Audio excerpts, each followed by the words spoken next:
पीके medical college की student Vaishali का murder case आज एक नया और हैरत अंगेज मोड़ लेने वाला है। कहा जा रहा है कि पीके के खिलाफ कोर्ट में देखते हैं इस केस का क्या होता है। पेश किए जाएंगे जिससे उसके जुर्म का खुलासा हो जाएगा। आज फैसला हमारे पक्ष में होगा ना बेटा। फिक्र मत कीजिए अंकल, हम जरूर जीतेंगे। आओ।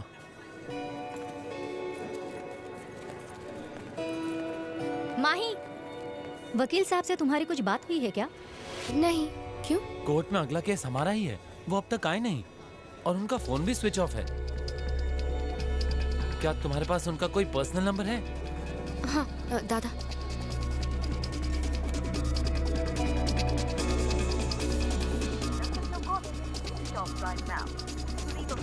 ये नंबर भी स्विच ठीक ऑफ। है, हम देखते हैं क्या हो सकता है। चलो। हाँ हेलो? चलो चलो।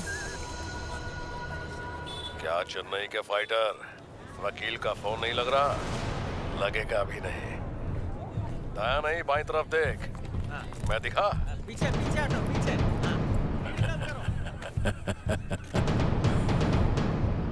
ऐसे मत देख, मैं डर गया। तुझे देख के तो लगता है जैसे तेरे वकील की इकलौती बेटी जो कनाडा में रहती है, जब वो अपने पति और बच्चे के साथ गाड़ी में सफर कर रही थी तो उसके साथ कुछ हो गया। पापा प्लीज हमें बचा लो।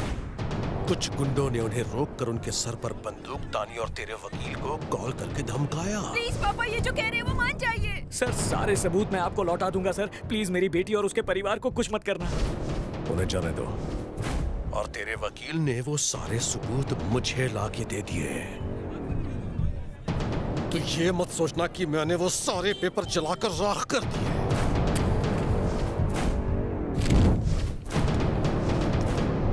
कसम से मैंने ऐसा कुछ भी नहीं किया।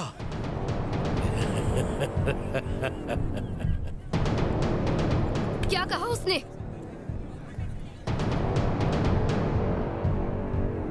ये कोई मजाक है? अदालत में बिना सबूत और गवाह के केस नहीं लड़ सकते। आप कोर्ट का टाइम जाया कर रहे हैं। बचाव पक्ष कुछ कहना चाहता है? माय लॉर्ड, अगर कोई सबूत या गवाह इनके पास होता तो एक सीनियर लॉयर सुनवाई के दिन अपना फोन स्विच ऑफ नहीं करता। इससे यह साबित होता है कि यह केस जाली और मनगढ़ंत केस है।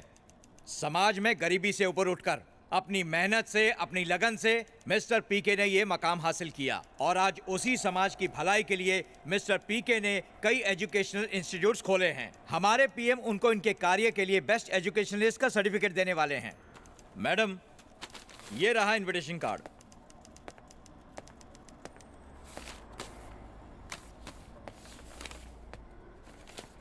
कुछ लोग पीके साहब की सफलता से इतना जलते हैं कि उन्होंने उनका नाम खराब करने के लिए उस लड़की को मोहरा बनाया। मैं अदालत से गुजारिश करूंगा कि इस केस को यहीं खारिज करते हुए उन लोगों को सख्त से सख्त सजा दी जाए जिन्होंने उस लड़की को ऐसा करने के लिए उकसाया।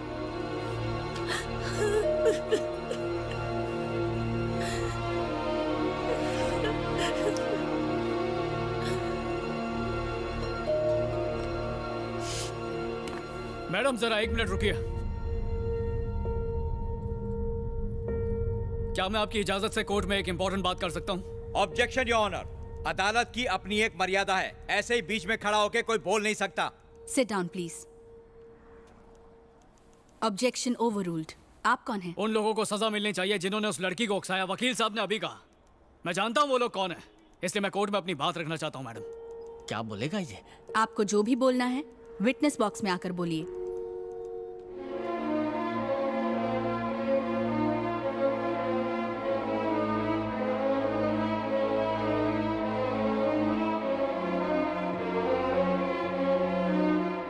उस लड़की को केस फाइल करने के लिए किसने उकसाया? बताइए, डरिए मत। एक सुनहरे भविष्य का सपना लेके दूसरे स्टेट से आई वैशाली का यहाँ बेरहमी से कत्ल कर दिया गया और मरने के बाद भी उसके चरित्र पर कीचड़ उछाला जा रहा है। इस बात ने उस लड़की को उकसाया। बेटी को डॉक्टर के कोट में देखने के बजाय सफेद कफन में लिपटा देखा तो उसके माँ बाप जीते जी मर गए। इस बात ने उस लड़की को उकसाया। अपना घर खेत सब कुछ गिरवी रखने के बाद भी जब आपको ऐसे कॉलेज में एडमिशन मिलता है जहाँ सिर्फ फैसिलिटीज के नाम पे झूठी और फर्जी तस्वीरें होती हैं, तो हजारों स्टूडेंट्स बेचारे या तो आत्महत्या करने की सोचते हैं या फिर मजबूरी में कोई गलत कदम उठाते हैं। इस बात ने उस लड़की को उकसाया।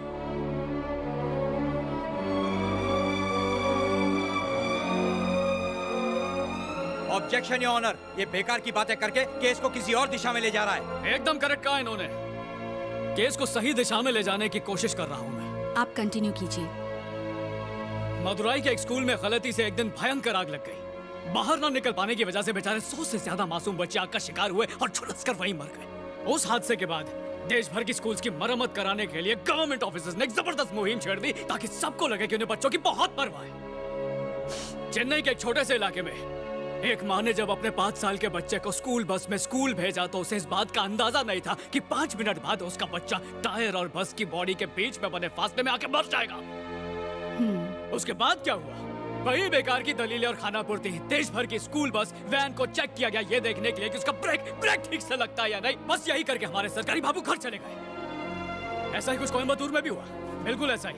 कॉलेज में फैसिलिटीज के नाम पर ठेला था और जब स्टूडेंट्स ने सवाल पूछे तो उन्हें धमकाया गया। उन्होंने एजुकेशनल डिपार्टमेंट में लगातार कई मेल भेजे लेकिन किसके कान पर जू तक नहीं रेंगी। इसके बाद क्या था? कॉलेज के दबाव के चलते 3 गर्ल स्टूडेंट्स ने हार के सुसाइड नोट लिखा और पास के कुएं में जाके मर गई। और ये सब होने के बाद कॉलेज में इन्वेस्टिगेशन हुई और वहां के स्टूडेंट्स को बेहतर फैसिलिटीज वाली जगह पर शिफ्ट कर दिया गया। प्लीज आप मुझे एक बात समझाइए, मुझे तो समझ में नहीं आता कि जिन सरकारी अफसरों की आत्मा ऐसे हादसों के बाद जागती है, ऐसे सोए हुए जमीर वालों की मौत, सॉरी, वो पहले कुछ क्यों नहीं करते? ऑब्जेक्शन योर ऑनर, इन बातों से इस केस का क्या लेना देना है? नाता है, ये बिल्कुल नाता है।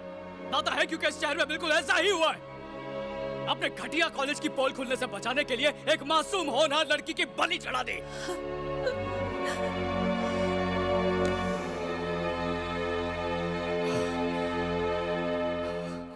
अगर आपकी इजाजत हो योर ऑनर तो मैं आपको कुछ दिखाना चाहूंगा। क्या दिखाना है? 1 मिनट।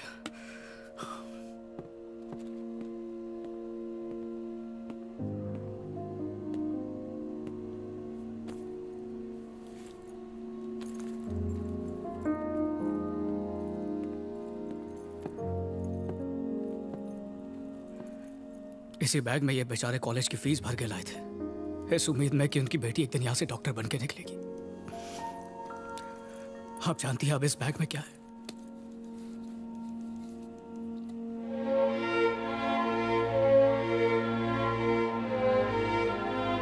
इनकी इकलौती बेटी की अस्थियां पड़ी हैं।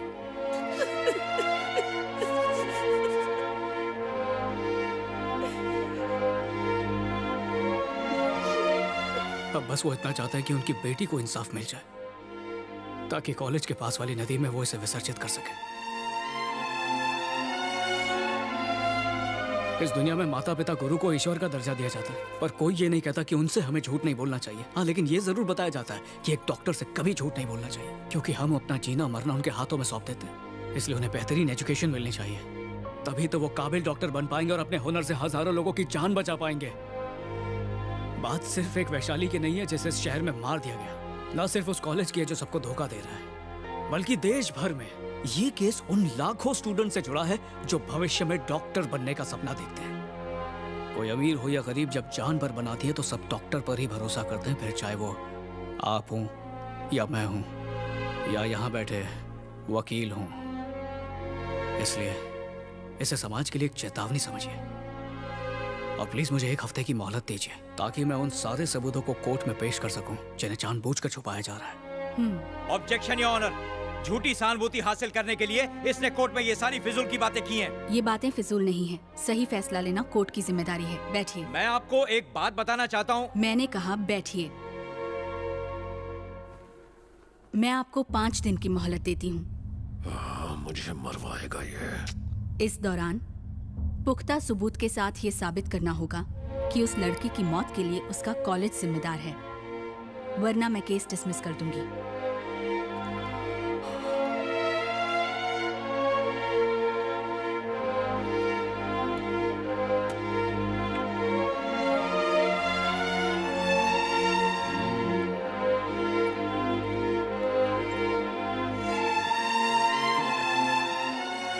बेटा, हम गरीब लोग हैं, हम वकील की फीस नहीं दे सकते और ना ही हम में इतनी ताकत है कि उन लोगों के खिलाफ कोई आवाज उठा सके।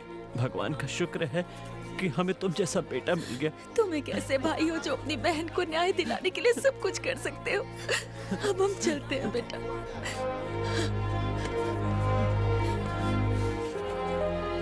मामा, आप इनके साथ जाइए प्लीज। और तुम? मैं बाइक पर आता हूँ, जाइए।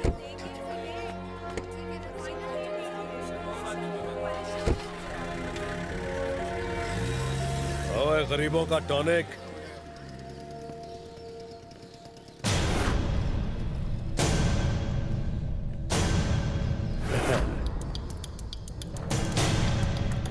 तू रिकवरी एजेंट है ना, वही कर।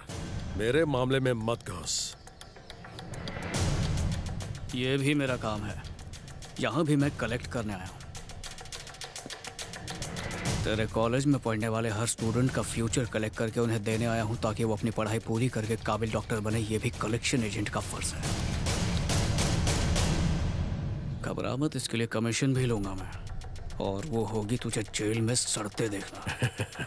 उसके लिए तुझे जिंदा रहना पड़ेगा। 5 दिन की मोहलत मिली है ना?